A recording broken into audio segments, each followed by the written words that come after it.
1975 से 1994 तक, 1994 से आज तक फिर मैंने उसमें बदलाव किया। मुझे लगा ये तो विनाश की खेती है, तो इस विनाश की खेती से हमें बचना चाहिए। आ, फिर मैंने 1994 से आज तक पूरी तरह से कुदरती खेती आरंभ की, जिसको हम नेचुरल फार्मिंग भी कह सकते हैं। तो नेचुरल फार्मिंग की शुरुआत मैंने 1994 से की। तब नेचर में मेरे असंख्य प्रोफेसर, मेरे असंख्य गुरु तैयार हो गए। उन गुरुओं में कौन था? तो उन गुरुओं में जीव जंतु, पेड़ पौधे, पशु पक्षी, ये सारे उसके अंदर सम्मिलित थे। उनसे मुझे जो ज्ञान मिला, यानी देखिए मैं किनको गुरु कह रहा हूँ। मेरी मिट्टी, मेरी माँ अपनी, वो मेरी गुरु है। मेरा पानी मेरा गुरु है। मेरा पर्यावरण मेरा गुरु है। पर्यावरण में सम्मिलित सारे जीव जंतु, पेड़ पौधे, पशु पक्षी, वहां काम श्रम करने वाले आदमी लोग, ये सब मेरे गुरु हो गए।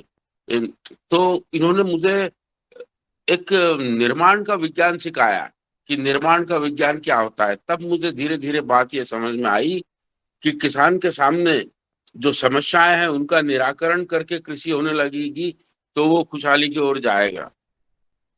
अब निर्माण के विज्ञान को फिर समझना है तो उसके तत्वों को हमें समझना होगा। तो आज सबसे बड़ा चैलेंज जो हो गया, हमारी जो जीवन शैली है, जिस ढंग से हम अपना जीवन का यापन कर रहे हैं, तो एक सबसे बड़ा चैलेंज हमारे सामने आ गया है कृषि के सामने। तापमान में होने वाले बदलाव, यानी क्लाइमेट चेंज जो हो गए, वो हमारे लिए सबसे खतरनाक होने वाले हैं। और इससे बचने के लिए अब नेचर ने हमें ज्यादा समय नहीं दिया है, सिर्फ 10 वर्ष का समय दिया है। आपने देखा होगा कि पाकिस्तान में एक ही दिन में 3 करोड़ लोग प्रभावित हुए।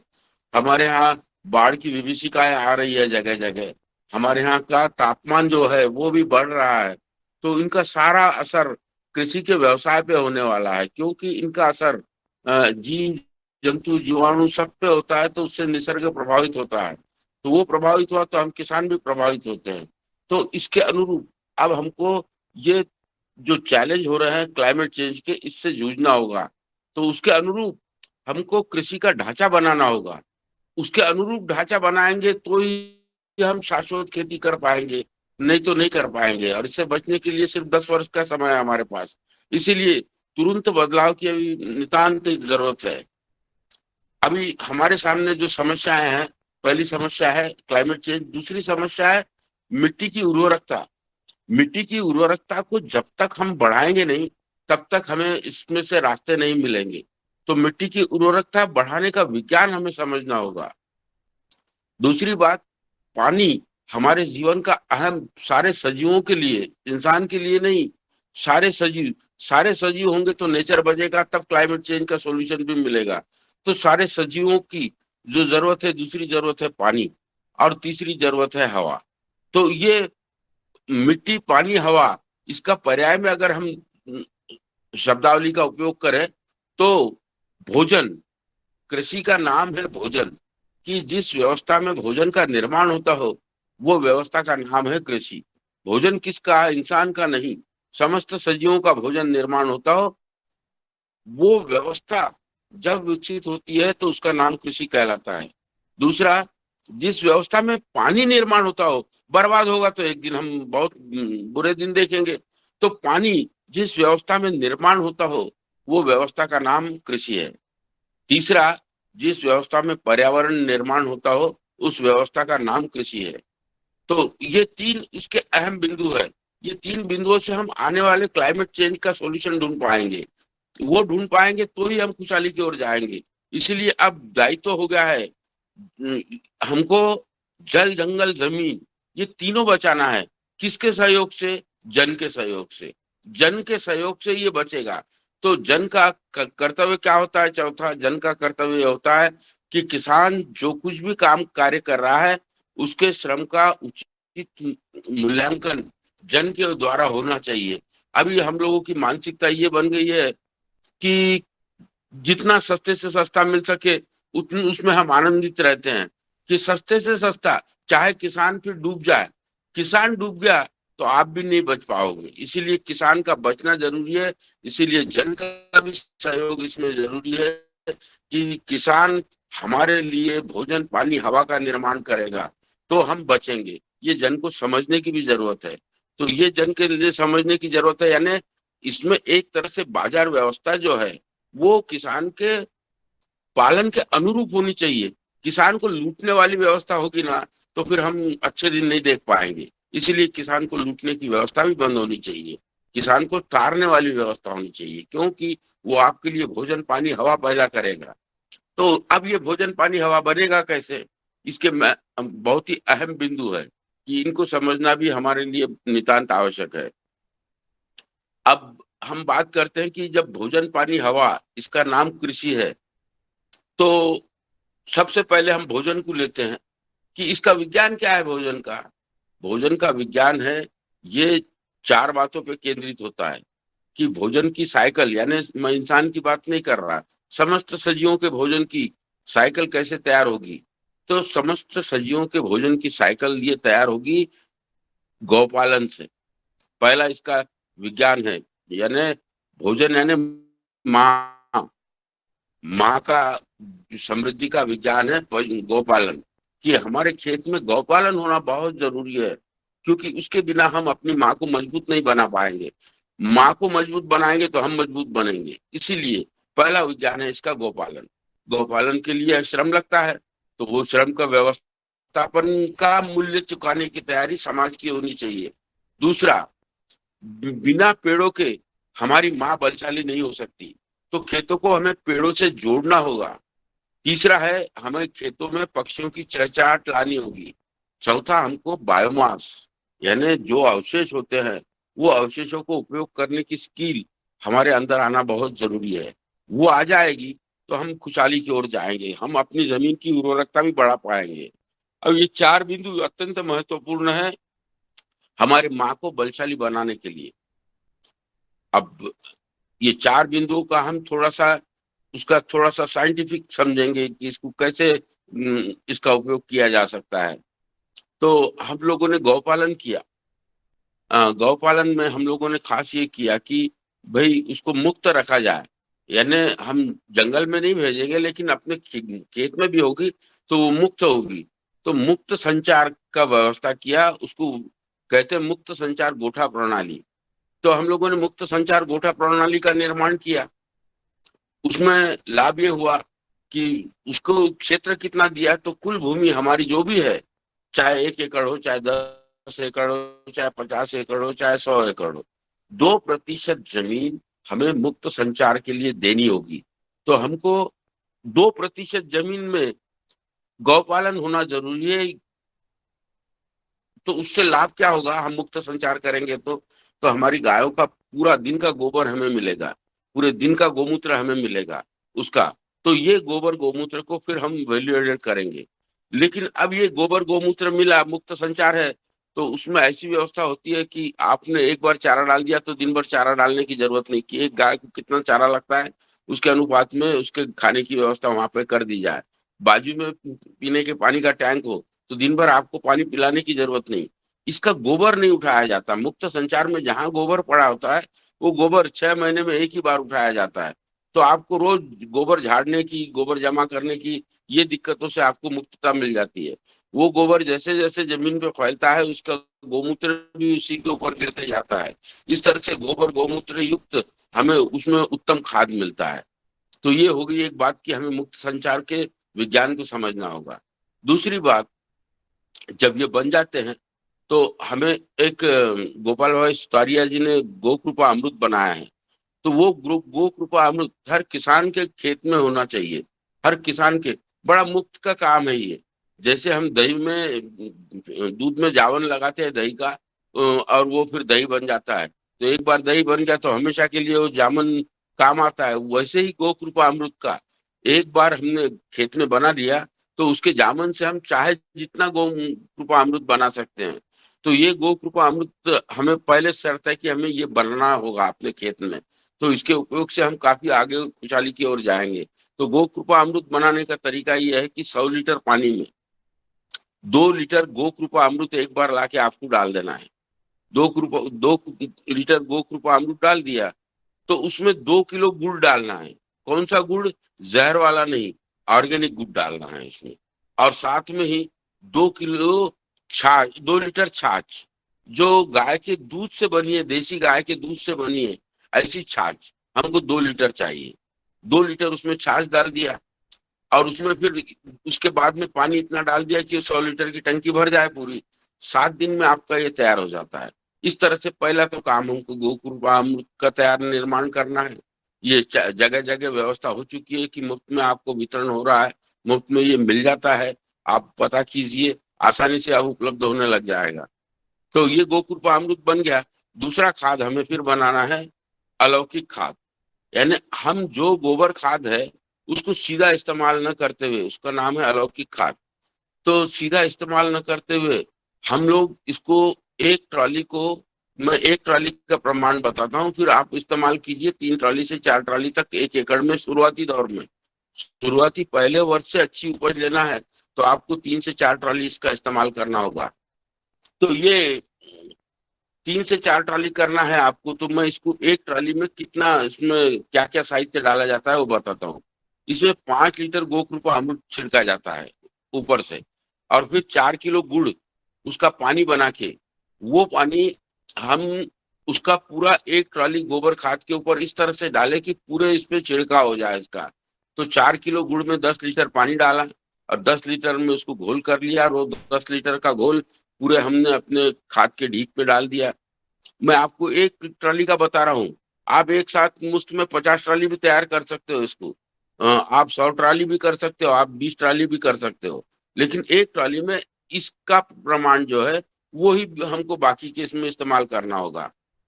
अब फिर हमने इसको डाल दिया, क्या डाला, गोकृपामृत डाला, हमने गुड़ का पानी करके गुड़ का पानी का छिड़काव कर दिया ऊपर से।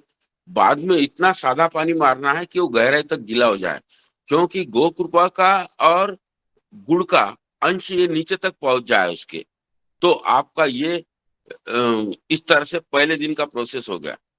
30 दिन बाद इसको फिर पानी मारना है। 50 दिन में आपका ये बढ़िया खाद बन जाएगा। ये खाद का इस्तेमाल हम करेंगे तो पहले वर्ष से ही हर फसल के बेहतरीन रिजल्ट हमें मिलेंगे विदाउट केमिकल फर्टिलाइजर के। लेकिन इसके उपयोग से लाभ होगा क्या, लाभ, इसका उपयोग करने की वजह से पौधों में रोग प्रतिकार क्षमता तैयार होती है। इसके उपयोग से जमीन की उर्वरता बढ़ती है। अब रोग प्रतिकार क्षमता तैयार हुई तो आपके फसल पे रोग नहीं आएंगे, यानी दूसरा खर्चा वो कम होगा आपका। इस तरह से हमको ये अलौकिक खाद का इस्तेमाल करना है। तीसरा, हमें लिक्विड फॉर्म में तैयार करना है, उसका नाम है गो संजीवक खाद। तो गो संजीवक खाद ये बनेगा कैसे, तो गो संजीवक खाद के लिए हमको 100 लीटर के प्रमाण को समझना होगा कि 100 लीटर पानी, उसमें 30 किलो देसी गाय का ताजा गोबर, और 3 लीटर गोमूत्र, और 1 किलो गुड़, और 10 लीटर गोकृपा अमृत, इसका घोल हमें डालना है वो टंकी में, और 100 लीटर पानी से भर देना है उसको। भर देने के बाद अच्छे से हिला लेना है। 10 दिन के भीतर आपका ये गो संजीवक खाद तैयार हो जाएगा। फिर हम पानी के साथ में जब सिंचाई करते हैं तो वो पानी में हम अंगूठे जैसी धार डालते रहेंगे, तो 200 से 300 लीटर 1 एकड़ में आराम से वो अंगूठे जैसी धार डाले तो 1 एकड़ में पूरे खेत में प्रवाहित हो जाएगा। तो हमें पूरे खेत में प्रवाहित कर देना है। इस तरह से हमको गो संजीवक खाद का इस्तेमाल करना है। और इसका सबसे बेहतरीन लाभ ये होगा कि हम इसमें गौमूत्र, गोबर और गुड़, इनका इस्तेमाल किया है, गोकृपा अमृत का इस्तेमाल किया है। तो इसमें जो ये फर्मेंटेशन होता है, फर्मेंटेशन के बाद जो खाद बनती है, तो ये खाद में गौमूत्र आपके जमीन के अंदर के फंगस को दूर करने का काम करेगा। गोबर जीवाणुओं की संख्या बढ़ाएगा, जीव जंतुओं की संख्या बढ़ाएगा। इस तरह से जीव जंतु जीवाणुओं की संख्या अगर बढ़ गई तो हमारे खेत की उर्वरकता ये लगातार निरंतर बढ़ते जाती है। इस तरह से इसका निरंतर उपयोग करने से हमारी जमीन की उर्वरकता निरंतर बढ़ते जाती है, और फसलों में रोग प्रतिकारक क्षमता अपने आप तैयार हो जाती है। तीसरा खाद हो गया। चौथा, हमें अपने बीज जो है वो बीजों को बोने के पहले हमें देसी गाय का गोबर गौमूत्र का इस्तेमाल करना है तो उसके लिए बीजोपचार बोलते हैं। बीज का उपचार करना, हमें उसकी स्किल आनी चाहिए हमारे अंदर। ये स्किल अगर हम सीख लिए, ये खाद के प्रकार सीख लिए और बीजोपचार सीख लिए, तो हमको खुशहाली से कोई नहीं रोक सकता। लेकिन इनके द्वारा उपयोग में किया हुआ अनाज जब हम उगाएंगे तो दुनिया में इसकी मांग बन रही है, क्योंकि हम भयानक पीड़ा से जूझ रहे हैं, जहर का अनाज खा के, जहर की सब्जियां खा के। लेकिन इनका इस्तेमाल अगर हम सही ढंग से, वैज्ञानिक ढंग से करेंगे तो हमारे खेत की उपज भी बढ़ेगी। तो अब उपज बढ़ाने के लिए हमें बीज को पहले, सबसे पहले उसका ट्रीटमेंट करना पड़ेगा कि हमारा बीज भी ये रोग मुक्त हो। तो रोग मुक्त के लिए हमें बीजोपचार करना होगा। तो चौथा काम हमें, जो हम गौपालन का उपयोग कर रहे हैं, वो गौपालन के द्वारा हम कैसे बढ़िया उसका बीज का गुणवत्ता बढ़ाएं। तो गुणवत्ता बढ़ाने के लिए उसका साहित्य लगता है 1 किलो देसी गाय का ताजा गोबर। ये 10 किलो बीज के लिए प्रमाण बता रहा हूं मैं आपको, जो कि मुफ्त जैसा है ये, लेकिन इसकी जो गुणवत्ता है, इसकी उपकारकता है, वो बहुत ही विशाल है। 1 किलो देसी गाय का ताजा गोबर, 1 लीटर गोमूत्र, 500 ml, सॉरी, 1 किलो देसी गाय का ताजा गोबर, फिर से बता रहा हूं, 1 किलो देसी गाय का ताजा गोबर, 1 किलो पेड़ के नीचे की मिट्टी या 4 फीट गहराई के नीचे की मिट्टी। 4 फीट के गहराई के नीचे की मिट्टी लो तो वो ज्यादा गुणवत्ता है और भी उसमें। तो 4 फीट नीचे की गहराई की 1 किलो मिट्टी, 500 ml गौमूत्र, इससे ज्यादा की इस्तेमाल की जरूरत नहीं। 500 ml गौमूत्र और 300 ग्राम गुड़, 1 लीटर गोकृपामृत। हमने इतना साहित्य लेके उसमें 2 लीटर पानी डाल देना है या 1 लीटर पानी डाल देना है कि उसका रबड़ी बन जाए। और वो रबड़ी बन गई कि फिर अपने बीजों के ऊपर इसका छिड़काव करना है। छिड़काव करके उसको मिला लेना है। गुड़ के वजह से चिपक जाता है ये पूरा। और उसको छाव में सुखा दीजिए। दुनिया का कोई भी बीज हो, इस तरह से आपने बीजोपचार किया तो आपकी फसल में कई प्रकार के रोगों की रोकथाम ये बीजोपचार से हो जाती है। तो इतने सरल सरल तरीके से हम अपने फसल को सुरक्षित कर सकते हैं और जमीन की गुणवत्ता, जमीन की फर्टिलिटी ये बढ़ाने का काम कर सकते हैं। इस तरह से हम लोगों ने इन अगर खादों का इस्तेमाल किया, ये कब होगा? जब अपने खेत में गौपालन होगा। गौपालन होगा तो ये सारी चीजें हमें उपलब्ध रहेगी तो इनका इस्तेमाल कर सकेंगे। तो अब समय आ गया है कि गौ माता के बिना भू माता नहीं है। अभी स्वामी जी हमें योग सिखाते हैं, हमें अपना शरीर हम स्वस्थ रखते हैं उसके वजह से। वही बात है कि अब हमको योगा जमीन को भी करवाना है, क्योंकि उसका योगा तोड़ने का काम हमने किया है, वो पाप हमने किया है। तो अब हमारी जमीन वातावरण से ऑक्सीजन नहीं ले पा रही है, क्योंकि पूरे छेद बंद कर दिए सांस लेने वाले उसके। तो वो फिर से सांस लेने लगे, वो फिर से योगा करने लगे।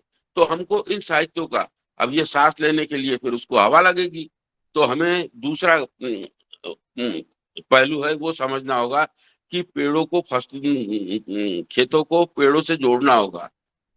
हम लोगों ने क्या किया, बड़े विशाल पेड़ लगाए जो काफी बढ़ते हैं, तो उसके लिए हमने कुल भूमि का 10% हिस्सा पेड़ों के लिए छोड़ दिया। मजेदार बात यह हुई कि 10% हिस्सा छोड़ दिया हमने, तो 10% हिस्से के नीचे हल्दी और अदरक जैसी फसलें आती है, लेकिन बाकी फसलें नहीं होती। लेकिन उन पेड़ों से जो आमदनी हो रही है उसका डिजाइन वैसा बनाया कि बड़े पेड़ तो हो। तो बड़े पेड़ हमने कौन से लगाए? बड़े पेड़ में हमने जामुन लगाया, हमने कटहल लगाया, हमने आम लगाया, हमने बेल के पेड़ लगाए।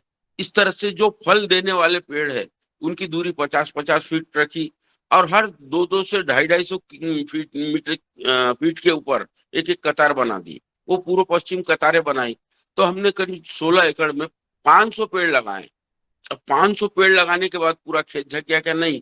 फिर इसका हमने ऐसा तय किया कि 30% हमारे यहाँ हॉर्टिकल्चर होना चाहिए। तो हमने 30% में पेड़ों का हॉर्टिकल्चर किया। पहले तो हमने 200 या 250 फीट या 300 फीट तक, जैसे भी हमारी जमीन का मेजरमेंट होता है उसके हिसाब से, उसके अनुरूप हमको पूर्व पश्चिम पेड़ों को लगाना चाहिए। ये पेड़ ही हमको क्लाइमेट चेंज से मुक्तता देंगे।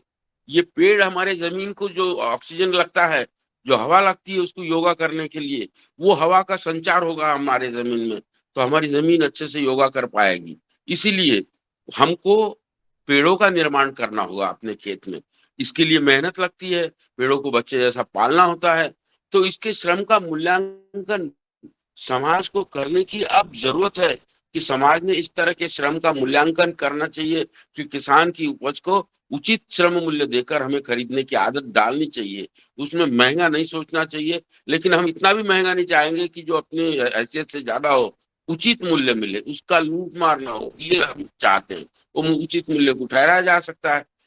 इस तरह से पेड़ों का जब निर्माण होने लगता है, तो हम लोगों ने बड़े पेड़ लगाए, उसके बीच में क्या लगाया, उसके बीच में नींबू लगाया, उसके बीच में हम लोगों ने सीताफल लगाया, उस बीच में हमने करवन के पेड़ लगाए। तो नानाविध तो बायोडायवर्सिटी होगी पेड़ों की तैयार। तो हमारे खेत का क्लाइमेट चेंज का जो सोल्यूशन है वो मिल गया। खेत का तापमान नियंत्रण में आया। वो तापमान नियंत्रण में आया तो हम पशुपालन जो कर रहे हैं, वो पशुपालन के वजह से हमको जो खाद मिल रही है, उससे जो जीव जंतु जीवाणु मिल रहे हैं, उनको उचित तापमान मिल गया तो उनका नंबर ऑफ पॉपुलेशन बढ़ गया। इस तरह से पेड़ों से हमारी जमीन की उर्वरकता बढ़ती है, ये सिद्ध हो गया। पेड़ों के वजह से कीट नियंत्रण का काम 40% हो जाता है नेचर के द्वारा। इस तरह से हमें कोई दवा मारने की जरूरत नहीं गिरती अगर हमने पेड़ों का प्लानिंग किया तो। हम लोगों ने पेड़ लगाए, पेड़ों से काफी राहत मिली हमको। पेड़ों का संबंध सीधा समुद्र से है, समुद्र के पानी से है। वो उसको नियंत्रित रूप में लाके हमारे यहाँ पे वो छोड़ने का काम करते हैं। इस तरह से पेड़ों ने कई काम किए। तब हमें लगा कि कृषि की पूर्णता पेड़ों के बिना हो ही नहीं सकती। हम लोगों ने पेड़ों के नीचे फसल नहीं आती, तो पेड़ों का काटने का काम किया। अब इसकी सबसे मजेदार पहलू ये है कि हमने ये जो पेड़ लगाए, तो ये पेड़ों का हमने आकलन किया कि ये पेड़ों से मुझे मुद्रा के रूप में क्या मिल रहा है। इकोलॉजी के रूप में तो अति भव्य था, लेकिन मुद्रा के रूप में भी वो अति भव्य था। तो हमने 6,000 स्क्वायर फीट में पेड़ों का 10% जो एरिया है उसका आकलन किया कि 6,000 स्क्वायर फीट में हमको 42,000 रुपए कटहल से, आम से, इमली से, बेल से, इनसे 42,000 रुपए हमें प्राप्त हुए।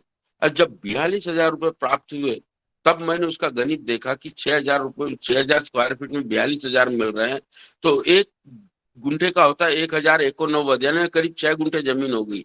40 गुंठे का 1 एकड़ होता है। तो इसका अगर हम एकड़ में कन्वर्ट करें तो 6 गुंठे में 42,000 मिले, यानी 1 गुंठे में 7,000 रुपए मिले। अब 40 गुंठे से 7,000 को गुना कर दिया तो प्रति एकड़ 2,80,000 का गणित बैठा।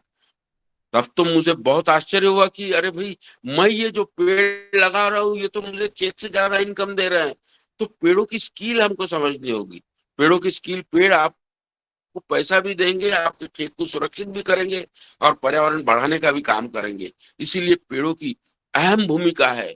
उनको बच्चे जैसा पालने का काम हमको 5 वर्ष करना है। यानी आपने वो 5 वर्ष बैंक डिपॉजिट में वो डाल दिया, उसका रिटर्न बाद में मिलना चालू होगा। आयुष्य, पूरा आयुष्य भर आपको उसका रिटर्न मिलते रहेगा। लेकिन जो हमें 10 वर्ष का समय मिला है बचने के लिए, उससे भी हम बच जाएंगे, क्लाइमेट चेंज से भी बच जाएंगे। इसीलिए उसकी महत्वपूर्ण भूमिका होती है पेड़ों की। तीसरी बात है, जैसे जैसे पेड़ बढ़ेंगे तो पक्षियों की संख्या, हम लोगों ने उसका पूरा अभ्यास किया, पक्षियों की तादाद हजारों में हो गई हमारे खेत में।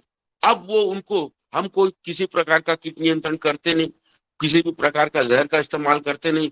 तो कीटाणुओं की, जीव जंतुओं की संख्या इतनी बढ़ी कि उनके लिए वो भोजन मिल गया, वो हजारों पक्षियों के लिए। यानी भोजन की व्यवस्था, एक कीट दूसरे कीट को मदद करता है। इस तरह से बड़े पैमाने पे वहां पे भोजन की व्यवस्था तैयार हुई।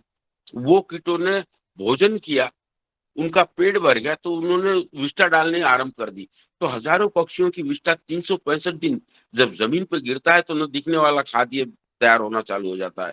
तो पक्षियों की अहम भूमिका होती है कीट नियंत्रण की, पक्षियों की अहम भूमिका होती है खाद बनाने की। लेकिन इसके बाद का पहलू जो है, वो हजारों पक्षियों का जब संगीत चलता है खेत में, तो फसलें लहराती है। उनके संगीत से हमारी पैदावार बढ़ती है, ये बात समझ में आई कि इनके संगीत के बिना हमारी पैदावार नहीं बढ़ पाएगी। इस तरह से उनके संगीत से हमारे खेत में पैदावार बढ़ने का काम आरंभ हुआ। चौथा काम हमने किया, बायोमास, कि मैंने पेड़ लगा दिए, गौपालन किया, उसके द्वारा जीव जंतु जीवाणुओं का निर्माण किया, अब वो जीव जंतुओं को भोजन लगेगा। तो भोजन क्या है इसका, जो अवशेष होते हैं वो उनका भोजन होता है। तो वो फिर बड़े पैमाने पे अवशेष तैयार करने के लिए मैंने फसल में निकलने वाली घास को उपयोग करना सीखा। वो घास, दूसरा काम मैंने किया कि फसल की किसी अवशेष को जलाना नहीं है, उसको खाद के रूप में इस्तेमाल करना है। तो हम क्या करते हैं, जितने भी अवशेष होते हैं, अगर जाड़े अवशेष हैं तो उनके एक 100 स्क्वायर फीट में बड़ा ढीक बना देते हैं, उसके ऊपर गोसंजय खाद डाल देते हैं, और एक बारी जाने के बाद वो पूरा सड़ जाता है। अब 10 बाय 10 की जमीन में 1 एकड़ का बायोमास जमा कर दिया, तो हमारी भूमि गई कितनी, 10 बाय 10 बोले तो 100 स्क्वायर फीट। तो 100 स्क्वायर फीट हमें अपने खेत का बायोमास न जलाते हुए उसका इस्तेमाल करने का स्किल, अब उसका कौशल्य हमारे अंदर हमने पैदा किया, और उस तरह से हर अवशेष का, हर ग्राम का उपयोग किया उसके, तो वो सब जीव जंतु जीवाणुओं का भोजन बना। तीसरा काम, हमने इनका भोजन की बहुतायत के लिए हमने हरी खाद बनाना सीखा। हम लोग तुअर में हरी खाद बनाते हैं, और तुअर में हरी खाद का इस्तेमाल करते हैं। 2 लाइन तुअर की लगाते हैं, उसकी दूरी रखते हैं 12 फीट।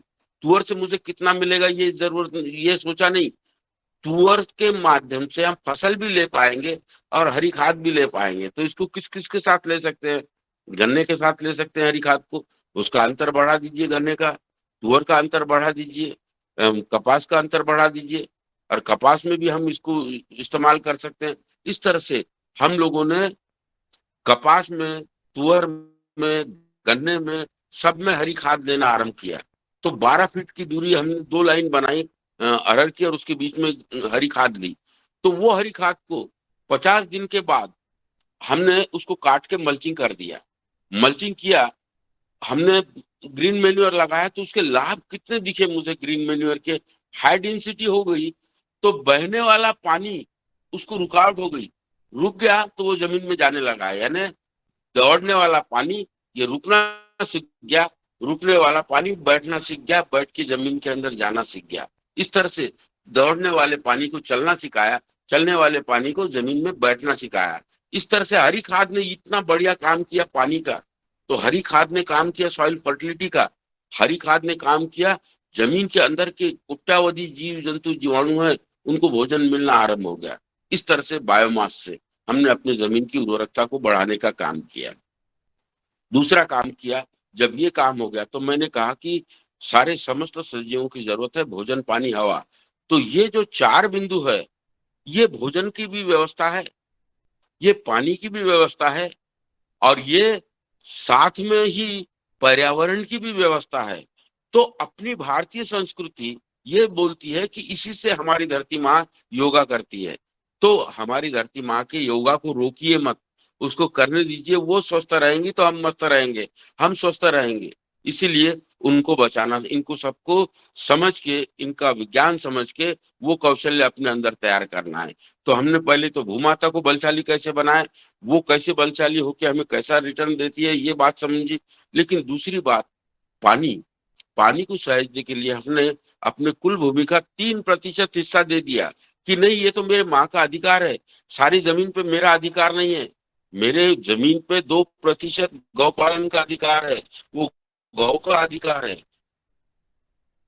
10% पेड़ों का अधिकार है। तो मैंने 10% पेड़ लगा दिए उसमें, लेकिन 3% पानी रोकने के लिए नालियां बना दी। तो पहले तो नेचर फार्मिंग से 100% पानी रुकता है, तो वो पानी को रोका। बाद में फसलें ऐसी लगाई कि वो फसलों में पानी, ये दौड़ने वाला पानी चलना सीख जाता है, ऐसे फसलों का निर्माण किया। तीसरा काम, हम लोगों ने 3% हिस्सा जो मैं कह रहा हूँ, तो हमने नालियां बनाई, 4 फीट गहरी, 4 फीट चौड़ी, उसको 80 फीट तक खोदा, 80 फीट के बाद उसको लॉकिंग कर दिया। लॉकिंग इतना किया कि सरफेस जमीन से 1 फीट नीचे रहेगी वो लॉकिंग, ताकि पानी ये नाली का वो नाली में आसानी से उसका घूमना आरंभ हो जाए। लॉकिंग इसलिए किया कि सीधे नाली से पानी बहना आरंभ न हो जाए, पानी खेत के बाहर ना निकले, इसीलिए उन नालियों का निर्माण किया। केमिकल फार्मिंग में आप पानी रोकने जाते हैं तो आपकी फसल खराब हो जाती है। लेकिन नेचुरल फार्मिंग में हम पानी रोकते हैं तो फसल और ज्यादा अच्छी आती है, क्योंकि जमीन में एक मॉइस्चर सिस्टम तैयार होता है।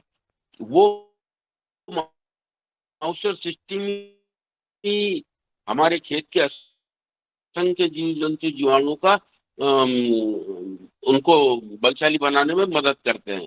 इस तरह से ये पानी को हमने 80 फीट की ड्रेन सिस्टम से 3% हिस्सा देके पानी को रोका। यहाँ पे 100% पानी खेत में रुक गया। आज सबसे बड़ा चैलेंज है हमारे यहाँ अपने देश में 80% एरिया में पानी डार्क जोन में चले गया है। ये पानी इतना गहराई तक चले गया है कि वो जहर बन गया है वो पानी। तो वो पानी को फिर से पुनर्जीवित करके जमीन के अंदर का तापमान हम रोक पाने में सक्षम होंगे। इसी तरह से ये जब पानी हम जमीन का रोक पाने में सक्षम होते हैं तो हमारी 100% मिट्टी भी खेत में रुक जाती है, यानी मिट्टी का भी बहना रुक गया। ये आने वाली बड़ी बड़ी बाढ़ों की विभीषिका रोक देता है, क्योंकि पानी जो हर खेत में रुकेगा तो आगे आने वाली बाढ़ों की समस्या भी नहीं होगी।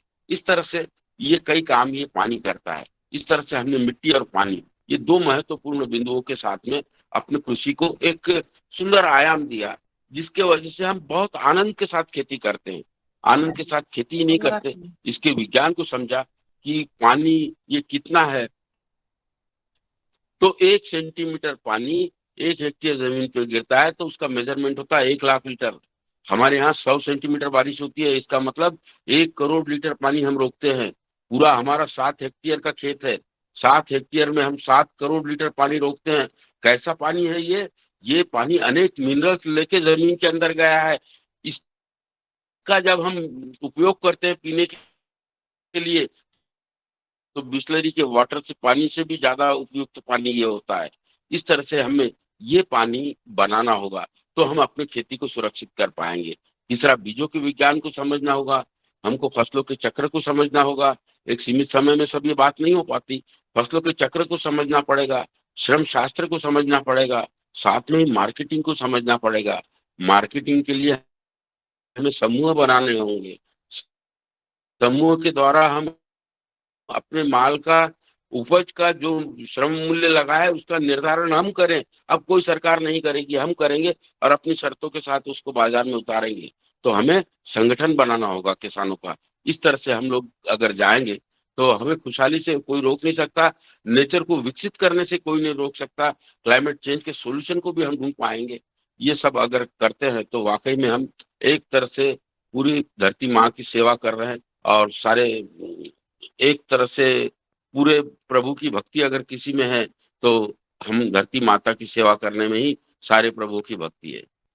धन्यवाद, मुझे इतना ही कहना था। हाँ जी, धन्यवाद आदरणीय शिवाजी शर्मा। आपने बहुत ही सुंदर हमें सदन में मार्गदर्शन दिया, बहुत महत्वपूर्ण बातें बताई और पूरी जानकारी दी। और हवा, पानी और जमीन, इसके ऊपर बहुत ही महत्वपूर्ण जानकारी दी। और तो Patanjali organic research centre Haridwar से और पतंजलि किसान सेवा समिति मध्य प्रदेश से सबकी तरफ से हम आपका धन्यवाद अभिनंदन करते हैं। आप अपना समय निकाला और कार्यक्रम में उपस्थित हुए और बहुत सुंदर सदन को मार्गदर्शन दिया। हम चाहेंगे अभी आप रुके रहिएगा सर। और आदरणीय डॉक्टर किशोर दुबे सर महाराष्ट्र से ही है, उनको आमंत्रित करते हुए आए और आज की कक्षा के बारे में थोड़ा बोलेंगे। धन्यवाद ताई। आज की कक्षा बहुत ही अच्छी रही और हमारे मुख्य अतिथि सुभाष जी ने तो बहुत एक इतना सुंदर वर्णन किया जिसको मैं कहूँगा कि हर किसान अगर वो उनका वर्णन जो है वो अपनाता है तो निश्चित रूप से उसकी उपज भी बढ़ेगी, धरती माँ भी अच्छी बनेगी और किसान के जेब में निश्चित रूप से 2 पैसे ज्यादा भी आएंगे। मैं इस अवसर पर हमारे सुभाष जी से मैं अनुरोध करूंगा कि उन्होंने आज जो कुछ बताया है उसकी अगर कोई किताब है या उसकी अगर टिप्पणी है और वो अगर वो हमसे साझा करते हैं हमारे ग्रुप में तो निश्चित रूप से आप धरती माँ की जो सेवा कर रहे हो और किसान की उन्नति के लिए जो आपके मन में आस्था है वह निश्चित रूप से मल्टीप्लाई करने के काम होगा। और ये योगाहार मंच में 18 राज्य के जो किसान जुड़े हुए हैं और कई वैज्ञानिक भी है उसमें, और अलग अलग तबके के किसान है, उन सब तक यह संदेश पहुंचेगा। तो इसलिए आपका अगर कोई किताब है, कोई टिप्पणी है, या आज के जो टिप्पणी आपने बताई है उसका हस्तलिखित भी अगर आपने साझा कर दिया तो भी अच्छा होगा। यही मेरा अनुरोध है। धन्यवाद। हाँ सर, मैंने ये पूरा यूट्यूब पे डाल रखा है, आप उसमें natural farming by Subhash Sharma search कीजिए, आपको ये सारी समस्त डिटेल में जानकारी मिलेगी। करीब 14 घंटे की वीडियो है उसमें, तो वो वीडियो अगर आपने देखा तो आपको सारी जानकारी उसमें उपलब्ध है यूट्यूब पर। धन्यवाद। जी जी ओम, मैं रघुवीर सिंह रावत बोल रहा हूँ देहरादून से। आदरणीय मुख्य अतिथि जी ने बहुत ही बढ़िया स्टेप बाय स्टेप इस तरह से हम प्राकृतिक और नेचुरल फार्मिंग करेंगे इसके बारे में बहुत अच्छी तरह से बताया। मेरा थोड़ा सा और आपसे रिक्वेस्ट है कि एक तो ये कि अगर कीट बीमारियों का नियंत्रण हम किस तरह से करेंगे, और क्या क्या हम इनके नियंत्रण के लिए डालेंगे। और दूसरा ये कि जैसे आपने कहा कि शुरू में हमें 3-4 ट्रॉली गोबर पर एकड़ के हिसाब से डालना पड़ेगा, गोबर की खाद जो अच्छी तरह से बनी हुई। लेकिन जब हम 4-5 साल 3-4 साल जब हो गए, उसके बाद कितना हमें खाद डालना पड़ेगा पर एकड़? जी, समझ गया मैं आपकी बात को। तो प्रारंभ में हमको ये इस्तेमाल करना है, लेकिन फिर ग्रीन मैन्योर जो इस्तेमाल करेंगे ना, तो फिर गो संजीव खाद का इस्तेमाल करेंगे, तो ये हरी खाद को ही वो गोबर खाद में कन्वर्ट करने का काम करते हैं, उसके अंदर के जीव जंतु जीवाणु। गोबर खाद क्या होता है, हम लोग गाय को चारा देते हैं, वो चारा खा के हमें गोबर के रूप में वापस देती है अपने पेट में के जीवाणुओं को लेके। इस तरह से वो गोबर बन जाता है, गोबर से हम खाद बना लेते हैं। तो अब इसके ही अगर हमारे पास बहुतायत में नहीं भी है गोपालन, तो इसका हम गो संजीवक बनाने में ज्यादा गोबर नहीं लगता, इसका गो संजीवक खाद का हम इस्तेमाल करते हैं। तो वो गो संजीवक खाद जब हमारे जमीन के ऊपर डलना चालू हो जाता है, तो जितना भी हम ग्रीन मैन्योर का इस्तेमाल करते हैं वो गोबर खाद में अपने आप कन्वर्ट हो जाता है। तो मैंने कहा कि ग्रीन मैन्योर के लिए हम 6 किलो बरबटी लेते हैं, 8 किलो बाजरा लेते हैं और 10 किलो बोरू या ढैंचा लेते हैं, इन बीजों को मिला लेते हैं। इस तरह का ये 24 किलो बीज का मिश्रण हम 1 एकड़ में बोते हैं। तो वो 1 एकड़ में इसका मिश्रण जब बोते हैं तो उसका लेयर लग जाता है, काटते हैं तब तब उसका लेयर होता है 1 से 1.25 फीट का।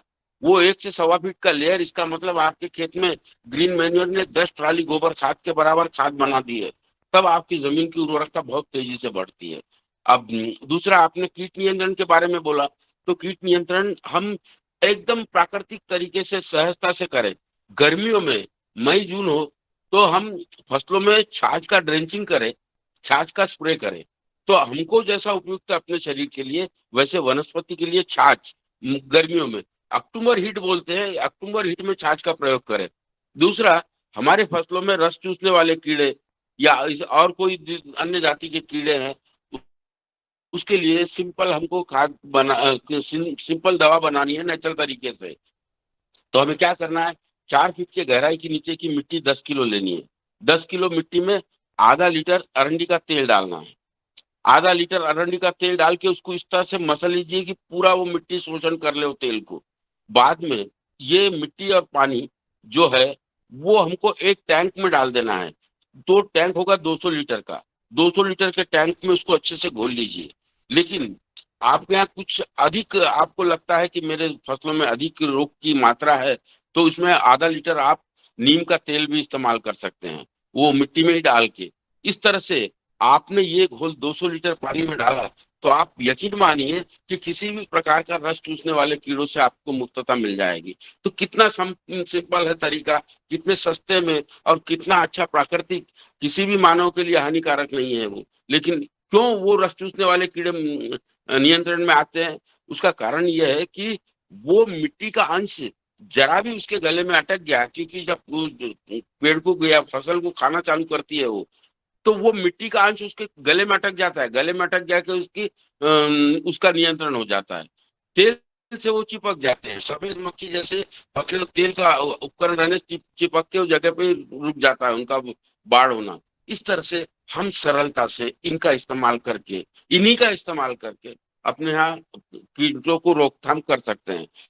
लेकिन किसी बड़ा पेड़ है आपके किसमें, और उसमें इल्ली लग गई है पेड़ में, या ये तकलीफ हो रही है, तो आपको सिंपल क्या करना है, गोबर, गौमूत्र और मिट्टी, इसकी रबड़ी बनानी है, और जहां भी वो कीट का प्रकोप है वहां पे उसका लेप लगा दीजिए आप।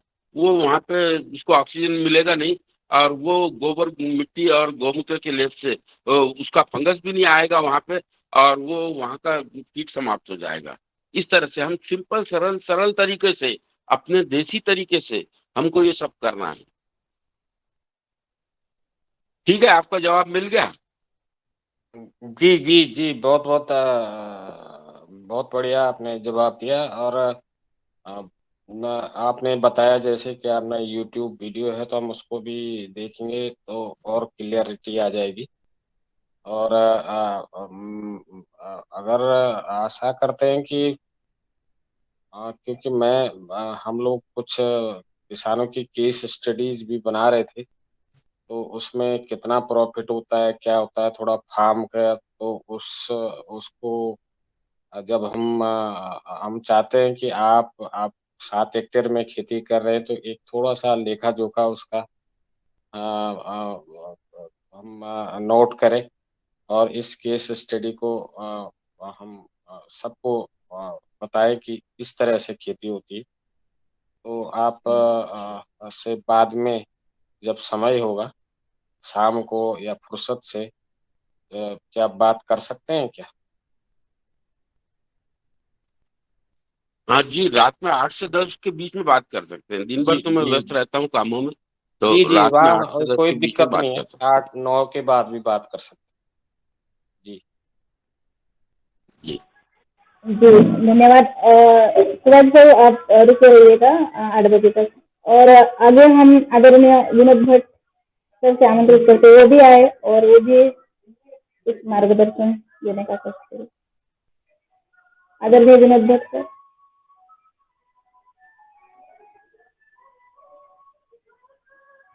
जी, आवाज नहीं जा रही है। रवि आदित्य सर।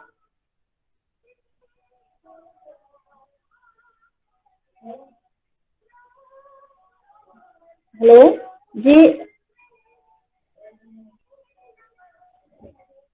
आ,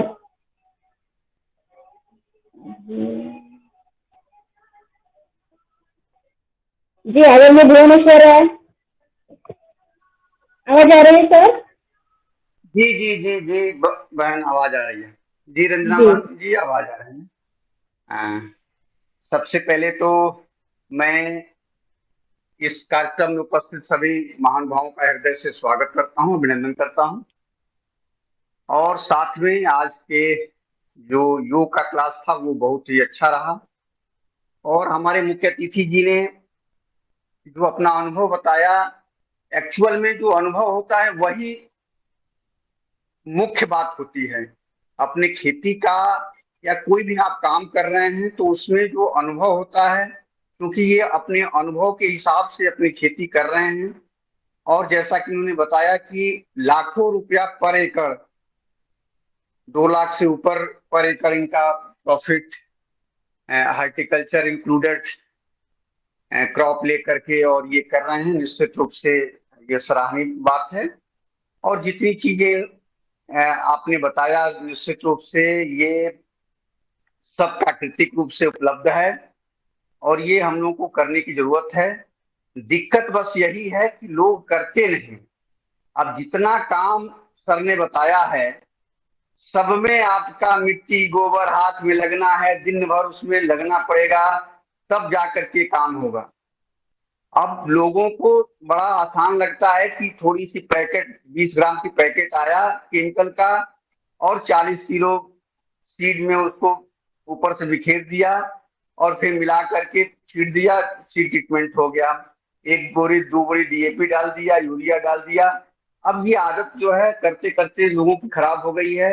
निश्चित रूप से जब आदमी फील्ड में विजिट कर रहा है, जब हम लोग यहाँ पे अपना बात करते हैं तो लगता है कि नहीं, काफी एरिया में ऑर्गेनिक फार्मिंग हो रहा है, काफी एरिया में लोग खुशहाल हो रहे हैं। लेकिन जब आप निकलिए, फील्ड में निकलिए, गांव में निकलिए, लोगों से बात करिए, तब पता चलता है कि बहुत नॉमिनल, अभी तो ऐसे क्षेत्र हैं कि लोग मालूम मालूम ही नहीं है कि नहीं इस तरह से भी खेती होता है। तो अभी बहुत ही जागरूकता की जरूरत है, क्योंकि व्यवस्था बहुत बिगड़ चुका है।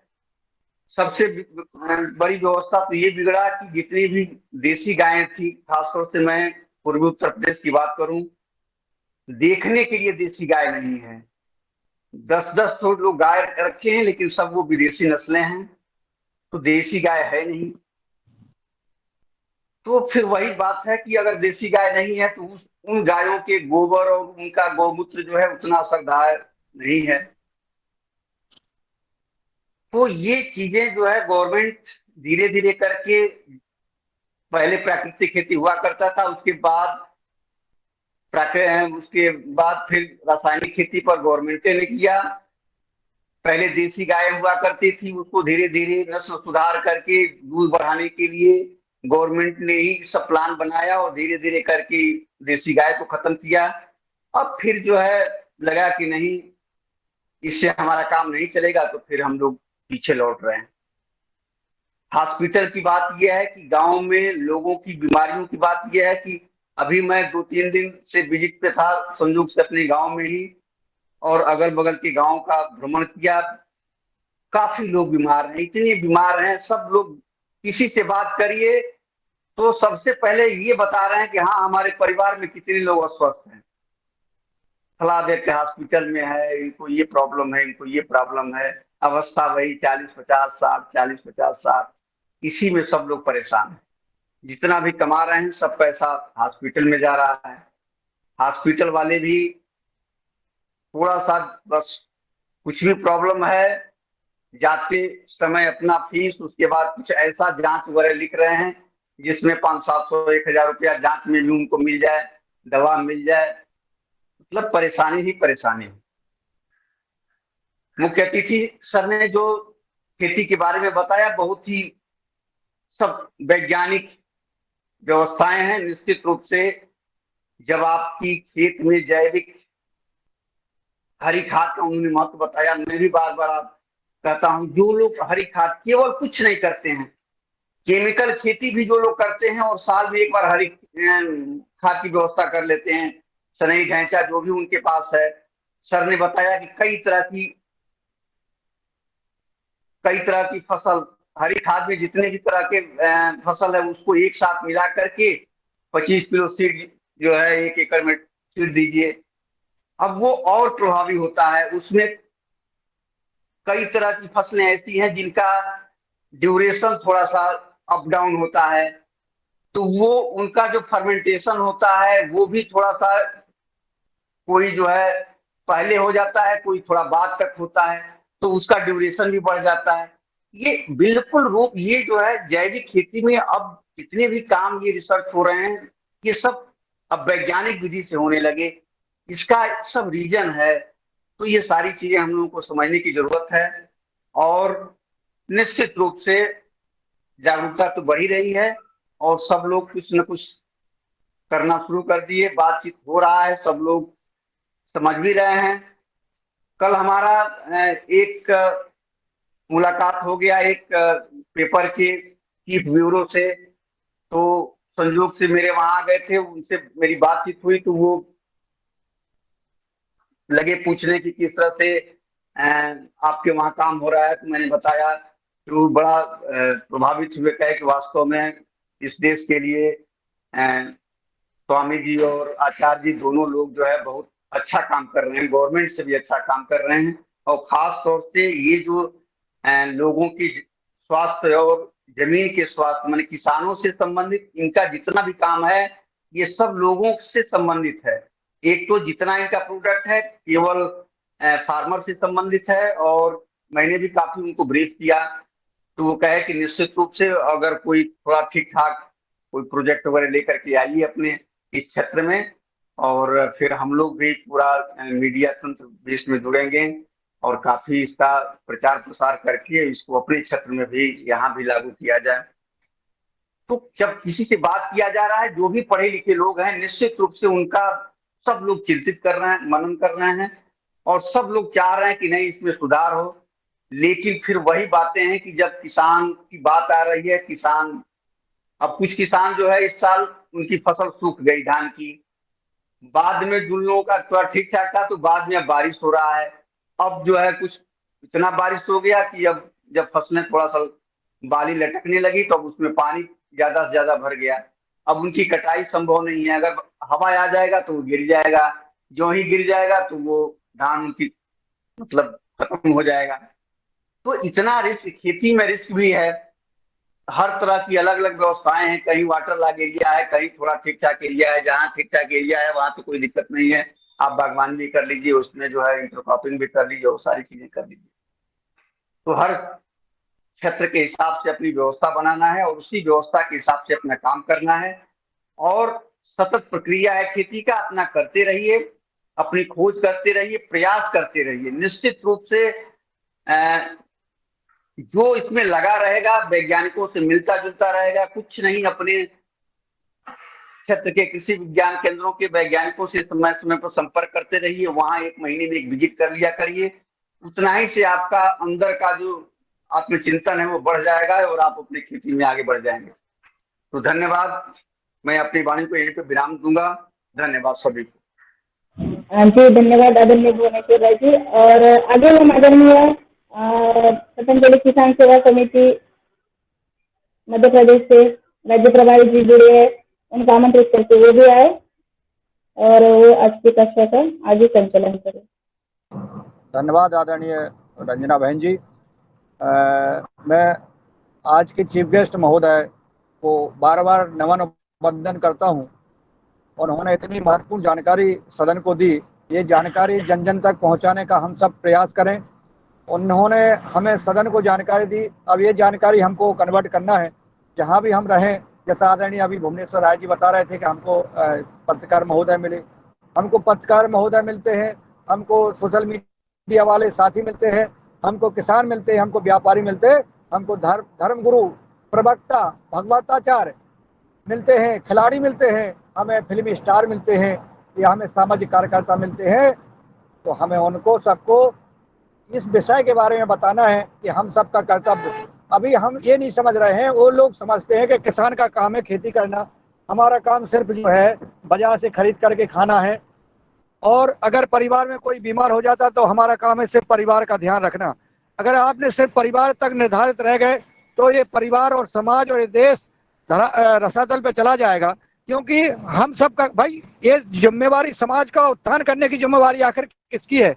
सरकार कहती है कि हमें जो निर्देश मिलेगा हम उसका पालन करेंगे, तो वरिष्ठ अधिकारी जो घटनाएं हो जाती हैं, कोई योजना आती है उसका निर्देश देते हैं, लेकिन सामान्यतः हम सबका ये कर्तव्य बनता है कि देश की स्थिति को संभालने के लिए आज हमारे देश को स्वस्थ अगर हम वातावरण देंगे, अगर हमारे समाज को स्वस्थ रखेंगे, तो आने वाले जो हमारे जो अस्पताल बहुतायत संख्या में खुल रहे हैं, जो डॉक्टरों से हमारे परिवार लुट रहे हैं, समाज लुट रहा है, उसको हम बचाया जा सकता है। आर्थिक स्थिति में हम संपन्न होंगे और हमारी शिक्षा की स्थिति तभी ठीक होगी जब हम अपने बच्चों को स्वस्थ रख पाएंगे। पहला सुख है निरोगी काया।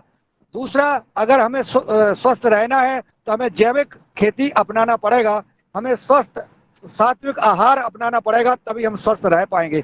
जैसा हमारे आदरणीय चीफ गेस्ट महोदय ने बताया कि हमें कीटनाशक कैसे बनाना है, हमें घर जीवामृत कैसे बनाना है, हमें बिना लागत के या बिल्कुल कम लागत के हम अपनी जैविक खेती कर पाएंगे। तो अगर हम जब जैविक खेती करेंगे, उत्पादन करेंगे, तो वही समाज में हमारा अन्न सब्जियां समाज में पहुंचेंगी, समाज वही खाएगा, तो हमारा देश स्वस्थ और समृद्ध होगा। ये बहुत महत्वपूर्ण बात है। सदन को से निवेदन करता हूं कि यह बात हमको सबको हर हालत में हर जगह पहुंचाना है। और आज बहुत महत्वपूर्ण चर्चा हो रही है। हमारे आदरणीय आज के योगाचार्य जी ने बहुत अच्छी तरह से योग कराया। ये योगाहार कार्यक्रम निरंतर अपनी गप्तव्य को बढ़ रहा है। मैं चाहूंगा सभी से निवेदन कि इसको और गति और विस्तार करने का कष्ट करें, जैसा मैंने अभी इसके पूर्व भी निवेदन किया था। और मैं अब आमंत्रित करता हूं आदरणीय करम कोरी जी को, जो झारखंड के पतंजलि किसान सेवा समिति के ऊर्जावान राज्य प्रभारी हैं। मैं उनको सादर आमंत्रित करता हूं वो आए और इस दैनिक उपहार कार्यक्रम में आपका सहयोग तो रहता ही है, परंतु और इसको कैसे और अच्छा किया जा सकता है और संख्या बढ़ाई जा सकती है, गुणवत्तापूर्ण और किया जा सकता है। आदरणीय करम कोरी जी। बहुत बहुत धन्यवाद आदरणीय हमारे ऊर्जावान किसान प्रभारी भाई मुनीलाल जी, और आज के इस कार्यक्रम में जुड़े हमारे समस्त भाई बहनों सभी प्रभारियों को बहुत बहुत आभार। झारखंड की ओर से बहुत बहुत धन्यवाद। मैंने अभी अपने हमारे आदरणीय आज के मुख्य अतिथि महोदय को बहुत ध्यान से सुन रहा था और मेरे मन में एक बात आया कि जो प्रैक्टिकल इस काम को करते हैं उसमें सीधे ऐसे लगता है कि यह कार्य यूं तो समझाने में थोड़ा मुश्किल जैसा लगता है कि होगा नहीं होगा, लेकिन जो करते हैं करने के बाद जो अपना अनुभव बताते हैं ये बहुत ही हम लोगों के लिए उत्तम रहता है। आज के हमारे योगाचार्य जी ने बहुत अच्छे योग सिखाए। अपने आदरणीय मुख्य अतिथि महोदय का बहुत बहुत आभार। आपने हम सबों को बहुत ही विस्तार पूर्वक बताए और सबको पुनः बहुत बहुत बधाई धन्यवाद। मैं भी थोड़ा अभी यात्रा में हूँ, जैसे अपने आदरणीय भुवनेश्वर राय जी हैं। सभी को प्रणाम। ओम।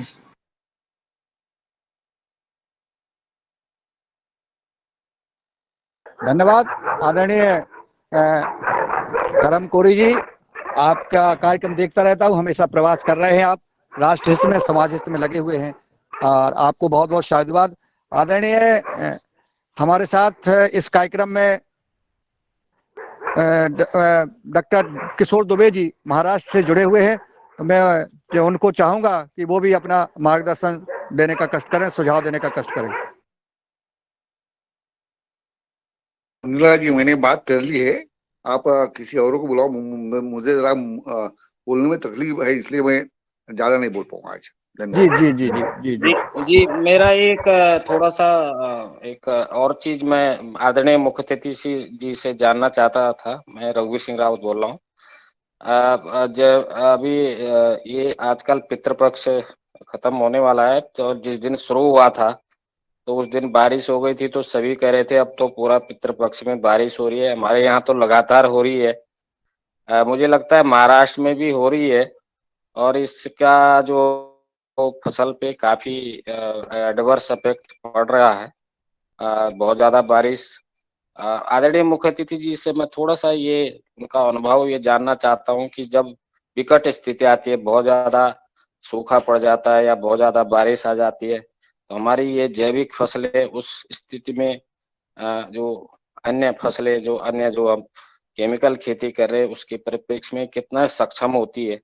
हमें कितना नुकसान तो होगा पर कितना कम नुकसान होता है और इसकी प्रक्रिया क्या है, तो इसके बारे में अगर कुछ सदन को जानकारी दे पाए तो बड़ी कृपा जी होगी। देखिए, हमारे खेत में रिकॉर्ड बारिश हुई। रिकॉर्ड यानी बहुत ही विनाशक बारिश हुई चारों तरफ हमारे यहाँ। काफी किसानों को क्षति झेलनी पड़ी, लेकिन हम जिस भूमि पे काम कर रहे हैं वहाँ की कोई भी फसल इससे प्रभावित नहीं हुई। ये अत्याधिक बारिश से, यानी बारिश कम हुई तो भी प्रभावित नहीं होती है, बारिश ज्यादा हुई तो भी प्रभावित नहीं होती है, क्योंकि उसके तुरंत उसमें के जो छेद बनते हैं जीव जंतु जीवाणुओं के द्वारा, तो फसलों को तुरंत ऑक्सीजन सप्लाई चालू हो जाता है। इस तरह से वो पानी ग्रहण करने की क्षमता भी उसकी बढ़ती है और फसल को नुकसान भी नहीं होता है। इस तरह से हम कुदरती खेती में नुकसान नहीं होता। अभी बड़े संख्या में लोग अभी भी केमिकल की खेती कर रहे हैं, इसीलिए बड़ी संख्या में लोग प्रभावित हो रहे हैं केमिकल खेती की वजह से। केमिकल खेती में पानी वो फसल को नुकसान पहुंचाता है और हम कुदरती खेती करते हैं या नेचुरल खेती करते हैं तो अपनी जमीन में जितना भी बायोमास हम डालते हैं, जिन खादों का इस्तेमाल करते हैं, जितने प्रकार के जमीन के अंदर जीव जंतु जीवाणु होते हैं, वो जीव जंतु जीवाणुओं की वजह से जमीनों में पानी का रिसाव तेजी से हो जाता है। वो इस तरह से हमें वो नुकसान नहीं पहुंचाता। और केमिकल के खेती में वो पानी जम जाता है, वो जमीन के अंदर जा नहीं सकता, क्योंकि हमने जमीनों को वहां जीव जंतु मुक्त कर दिया है। इस तरह से हमको ये बात को समझना होगा।